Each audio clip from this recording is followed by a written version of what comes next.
Já queria começar perguntando, né, falar um pouquinho da perspectiva aí para esse ano. Muita gente, né, a gente tem conversado aqui, fala que vai ser um ano de resiliência. A gente estava falando exatamente até brincando agora há pouco, né? Parece que 2021 não terminou, 2022 já começou aí mostrando, né, que teremos um ano de muita volatilidade pela frente.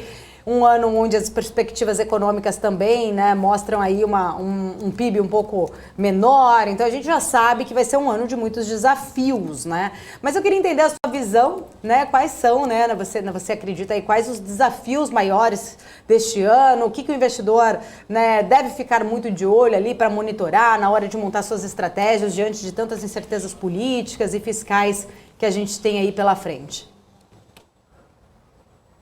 É um ano, de fato, você colocou desafiador, e anos desafiadores exigem que o investidor mexa um pouquinho ali no perfil da sua carteira, porque 2020, 2021 foi um ano de juro a 2%, e agora a perspectiva é que a Selic chegue a 12%, né? A remuneração na renda fixa aí para um ano tá muito maior do que teve naquele biênio, ou seja, você acaba matando alguns outros investimentos, você acaba diminuindo muito a atratividade de outros investimentos quando a taxa Selic está tão elevada, né? O chamado risk-free, né? O chamado risco zero da economia brasileira está em patamares elevadíssimos. É evidente que isso puxa um fluxo grande para lá, né? Então, assim, o investidor ficar de olho no juro, mas isso não quer dizer que não haja, aliás, muito pelo contrário, que não haja oportunidades em ações e outros tipos de ativos, né? Esse ano, na verdade, né? Eu estou falando o ano que vem, mas esse ano, 2022, ele vai ser marcado por um crescimento na nossa perspectiva de 0,3%. E tem gente grande falando que vai ter recesso. Para mim, o principal entrave do crescimento é o crédito, né? E aí, quando a gente escuta crédito, a gente tem que associar setores que têm o crédito como um de seus principais insumos, principalmente crédito de curto e médio prazo. Por que eu estou achando que o crédito vai ser um entrave se eu ainda tenho perspectiva de crescimento do crédito? Simples. 2020 e 2021, nós fizemos um consumo pautado no crédito. Excelente.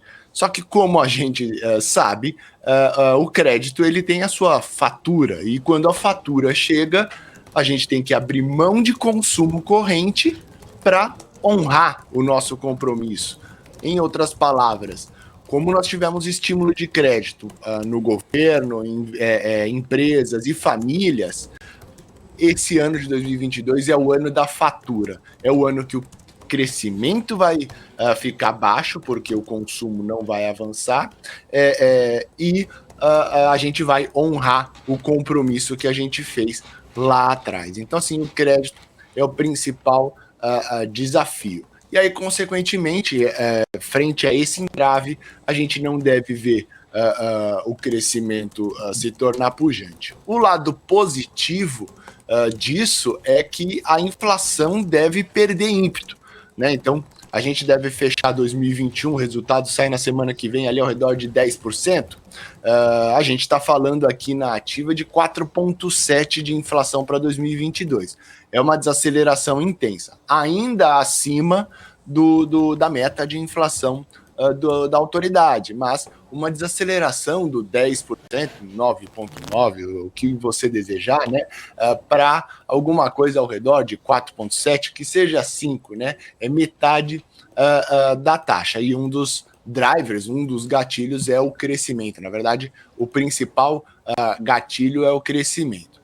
Podemos sim contar com a contribuição de alimentos? Sim, os preços de alimentos eles estão em patamar muito elevado, mas por enquanto ainda não parece que um alívio significativo, e aí no caso de alimentos a gente está falando de deflação, vai ser sentido. O preço da arroba do boi, para a gente ter uma ideia, está 330, 340. É um patamar elevadíssimo quando a gente fala de preço de arroba de boi, que num histórico não muito distante chegou a estar cotado ali a 150, 170.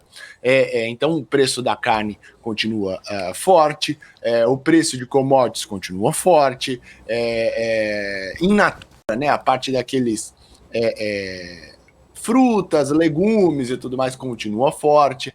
Então, assim, é um alívio, é uma desaceleração de alimentos, mas ainda num patamar muito elevado. Não entramos em deflação, pelo menos a perspectiva ainda não é agora. E para piorar, ainda tem gente falando de um laninha esse ano que pode atrapalhar um pouco o plantio de algumas culturas. Então, o bottom line o juro deve ficar elevado.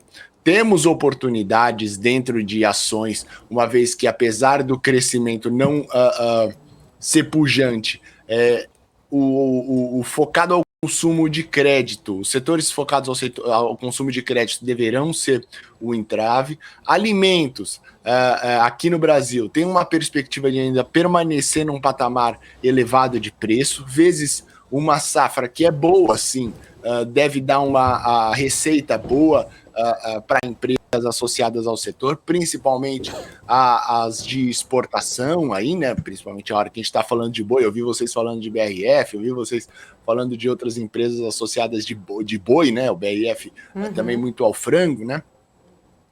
Voltado para exportação, tem uma grande perspectiva para esse ano, enquanto a inflação deve desacelerar na margem. O câmbio, olha, o final do ano deve permanecer nesse patamar, mas o trade eleitoral deve atribuir uma grande volatilidade, não só para o câmbio, né, mas para a Bolsa como um todo. Né? Nós temos uma dicotomia, nós temos uma diferença entre as agendas econômicas, pelo menos dos postulantes ao cargo de presidente até agora, né, e com alguma chance, é muito antagônica. Né? Temos o Lula com essa agenda social desenvolvimentista da Folha, né, do tema da Folha hoje, e temos o Bolsonaro com o Paulo Guedes e essa agenda liberal. Então, as oscilações de probabilidade farão com que o mercado reprecifique intensamente os ativos,